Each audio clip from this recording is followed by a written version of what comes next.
Hello out there. This is Caleb with the UnNamed Production Company. I'm back for RPG A Day 2019, and I am doing prompts 17, 18, and 19.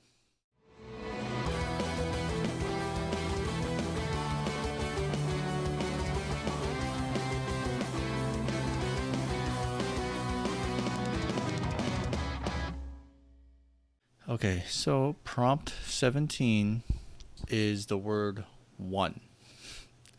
Um, this can be taken many ways, and the way I'm doing it is what is the one game you want to play? And I'm doing that mainly because I'm pretty much always a GM. I have GM'd for the last 15 to 20 years primarily. I play in one shots, decent amount, like here and there. But playing in a campaign, I can count on one hand, missing a couple fingers on how many times I've played in a campaign, which I've been kind of having an itch to do. So what's the one game I want to do that in? But I'm gonna cheat a little bit here. I'm gonna do one game was an honorable mention. I think the one game I really want to play in is, be no surprise if you've watched any of this previously, is Star Wars using the Fantasy Flight Games Genesis system. Like I said, if you've seen this, you know I'm a huge Star Wars fan. The Genesis system works pretty well for Star Wars. It does, maybe not perfectly, but it does evoke the Star Wars feel pretty good that I enjoy it, like, and it works for the system. And there's the three game lines for Star Wars. There's Edge of the Empire, which focuses on bounty hunters, smugglers, kind of the fringers. There's Age Rebellion, which is the Empire Rebellion crisis, like it focuses on that. And then there's Force and Destiny, which is all about Force users, Force sensitive people. I think the one that I would absolutely love is either a straight Edge of the Empire game, or Edge of the Empire combined with Age Rebellion type. I'll show you. Mandalorian. I love Mandalorians. It's one of my earlier tattoos. I love it. So, fits perfect with Edge of the Empire, but you usually put them in a Rebellion game too. So that's the one game that I would love to play in. Now, the cheating honorable mention would be a Supers game. I would love to play in a pretty epic, like, Supers game. Which system? Don't know. I think with Supers, I would care more about the setting and what, like, type of characters I could play in. So I think with that, the setting would come before the system, and then I'd take it from there. But that's day 17. What's the one game you want to play? Now, day 18, the prompt is plenty. Now, this one, I kind of had to scratch my chin a bit. What do I do with the word plenty for RPG a day? I had a tough time coming up with this one. And then I just kind of came upon the thing is, what type of game are there plenty of out there right now for everyone to play?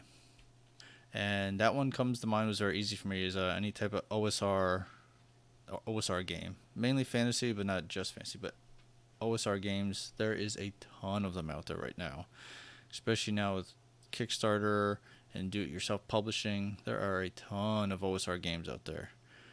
They're usually on the cheaper side. One of the smaller books, usually the whole system's in there. System's usually pretty minimal, so it leaves more to role-playing. The one I play right now is one of the older ones called Basic Fantasy RPG. That one you can get the PDF for free, legally for free, on basicfantasy.org.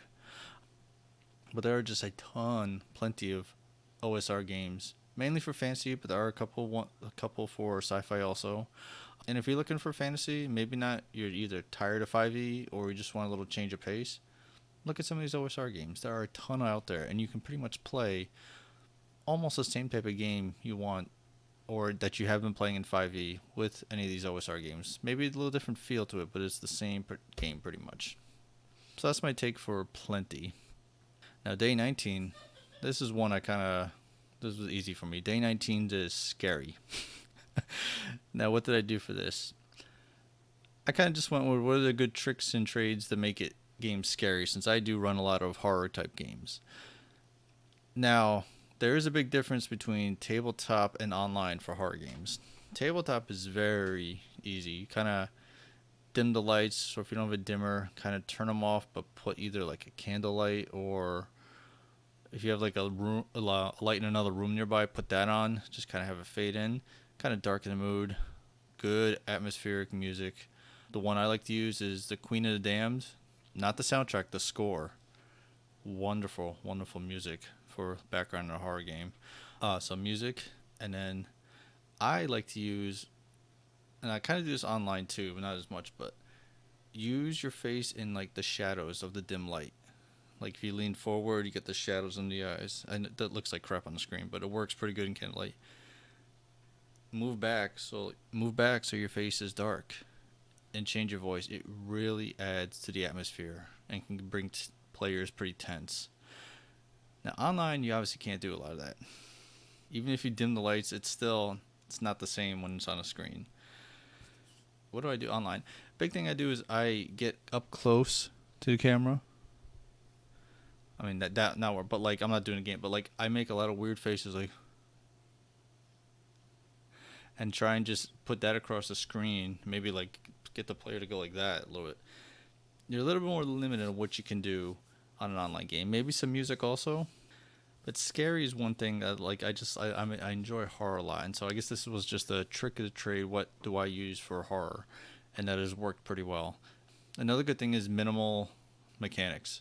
Make it as role playing as possible.